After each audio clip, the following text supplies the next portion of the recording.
금성출판사.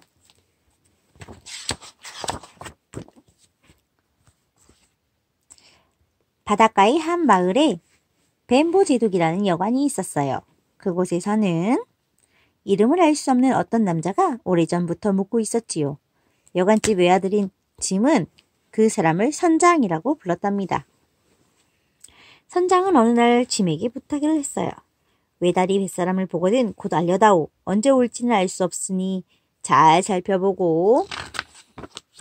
며칠 후 짙은 안개로 앞이 잘 보이지 않는 추운 날이었어요. 짐이 집 앞에 서 있는데 안개 속에서 한 장님이 짐에게 다가오더니 짐의 손목을 덥석 잡았습니다. 이봐 꼬마야, 나를 선장한테 안내하거라. 매우 거친 목소리에 깜짝 놀란 짐은 달아나려 했지만 달아날 수가 없었답니다. 짐은 장님을 선장에게 데려갔어요. 야, 빌, 오랜만이군. 선장은 장님을 보자 얼굴이 새파랗게 질렸습니다. 빌, 움직이지 마. 눈은 안 보이지만 움직이면 알지? 장님이 거칠게 말했어요. 짐이 얼마 후 선장의 방문을 열어보았더니 선장은 죽어 있었습니다. 아, 선장이 죽었다. 그동안 여관비를 계산하기 위해 선장의 가방을 연 짐은 금화와 낡은 지도 한 장을 발견했어요. 웬 지도일까? 그때 해적들이 몰려왔기 때문에 짐은 지도를 들고 어머니와 마당 풀숲에 숨었습니다. 짐의 집은 발칵 뒤집혀져 있었습니다. 그러나 해적들이 가져간 것은 아무것도 없었어요. 무엇 때문에 뒤졌을까? 짐은 뭐가 뭔지 알 수 없었어요.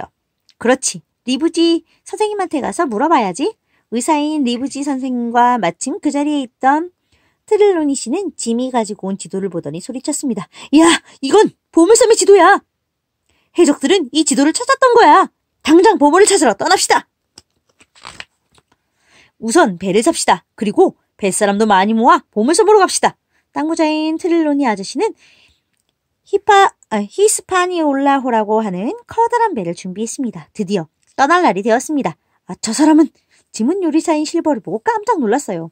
글쎄 하필이면 실버는 외다리였던 거예요. 보물섬으로 항해하던 어느 날 밤 짐이 사과통 속에서 사과를 먹고 있으려니 실버의 목소리가 들려왔습니다. 보물은 우리가 차지한다. 때를 봐서 놈들을 죽여버려. 실버는 해적 두목이고 다른 뱃사람들은 모두 그의 부하였던 거예요. 짐은 이 일을 당장 리브지 선생 일행에게 알렸습니다. 보물섬에 도착하자 짐은 맨 먼저 뛰어내려갔어요. 숲속 깊이 들어갔을 때 머리와 수염은 자랄 대로 자라 더부룩하고 옷은 다 해져서 너덜너덜한 웬 사나이가 앞으로 뛰어나왔습니다. 짐은 재빨리 권총을 겨누었어요. 잠깐, 나를 쏘지 마시오. 나는 해적들이 이 섬에 버려두고 간 벤이란 사람이오. 나는 아무것도 없는 이 섬에서 3년 동안이나 혼자 살아왔단다. 벤은 곧 짐의 편이 되었습니다. 실버는 대단한 놈이야. 아주 조심해야 돼. 이때 꽝! 하고 대포 소리가 크게 들려왔어요. 아, 이게 무슨 소리지? 걱정이 된 짐은 벤과 헤어져서 바닷가를 향해 달려갔습니다.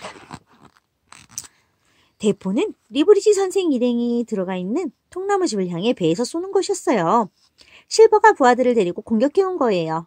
아저씨들이 위험하다. 짐은 있는 힘을 다해 달려갔어요. 이쪽 편은 트릴로니 씨 하인까지 합쳐서 겨우 7명밖에 안 되었어요. 그렇지만 모두들 힘을 합쳐서 열심히 싸웠습니다. 해가 진 뒤 짐은 배를 되찾기 위해 혼자서 보트를 타고 히스파니올라호가 있는 곳으로 갔습니다. 마침 밧줄이 있네. 밧줄을 타고 올라가 보니 해적들은 서로 싸워 죽어있질 않겠어요? 살아남아있던 한 사나이가 짐을 알아보고는 칼을 던졌으나 짐의 권총이 그보다 먼저 불을 뿜었지요. 으악! 배를 되찾은 걸 알려줘야지. 짐은 일행이 있는 곳을 향해 달렸어요. 그런데 이게 웬일일까요? 해적들이 통나무집을 점령하고 있었던 거예요.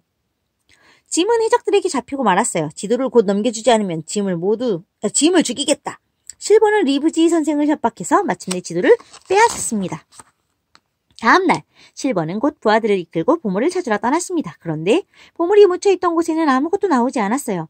리브지 놈이 우리를 속였어! 실버는 화가 나서 짐을 죽이려고 했어요. 그때 탕! 하고 총알이 날아왔습니다.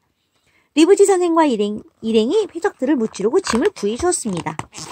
해적들은 앞을 다투어 달아났습니다. 짐의 편이 이긴 거예요.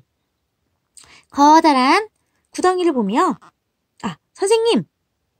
보물은 어디에 있어요? 커다란 구덩이를 보며 짐이 리브지 선생에게 물었습니다. 벤 아저씨가 자기 굴 속에 모두 옮겨놓았단다. 굴 안에는 과연 여러 나라의 금화와 보물들이 잔뜩 쌓여 있었답니다. 야, 굉장하구나! 모두들 눈이 휘둥그레졌습니다. 세계 곳곳에 진귀한 물건들을 다 모인 것 같아요. 그 보물을 배에 싣는 데만도 여러 날이 걸렸습니다. 자, 이제 출발이다! 마침내 히스파니 올라호는 영국으로 돌아가기 위해 닻을 올렸어요. 안녕 보물섬이요. 보물섬은 점점 멀어져 갔습니다. 끝!